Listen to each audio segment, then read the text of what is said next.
कहता है कि हम पता नहीं गुड्डी को तलाश कर पाएंगे या नहीं, लेकिन जिस पर वो हौसला देता है उसे कहता है कि तुम फिक्र ना करो, हम गुड्डी के इतना करीब पहुंच गए हैं कि हम आखिर गुड्डी को इशारा ढूंढ ही लेंगे।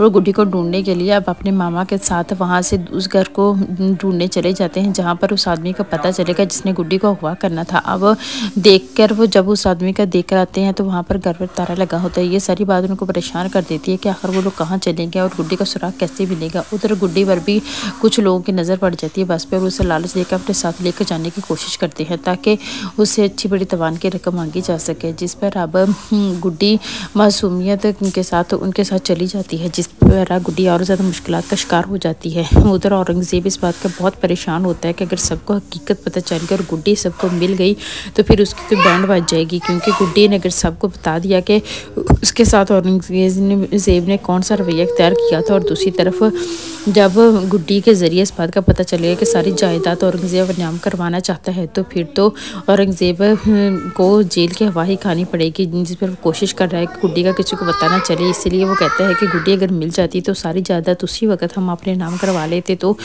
बहुत बेहतर होता। हमने फजूल में गुड्डी को छोड़कर बहुत बड़ी गलती की है, जिस पर अब वो कहते हैं कि तुम फिक्र ना करो, गुड्डी को तलाश करने की कोशिश हम करते हैं ताकि ये सारा मामला हम जल्दी से जल्दी निपटा लें।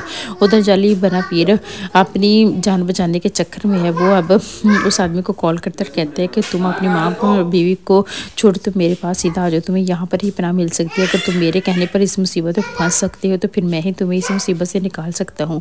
वो फिर एक बार उस पर भरोसा कर लेता है। जब उसके पास जाता है तो उसके साथ बहुत बड़ी खेल खेलता है।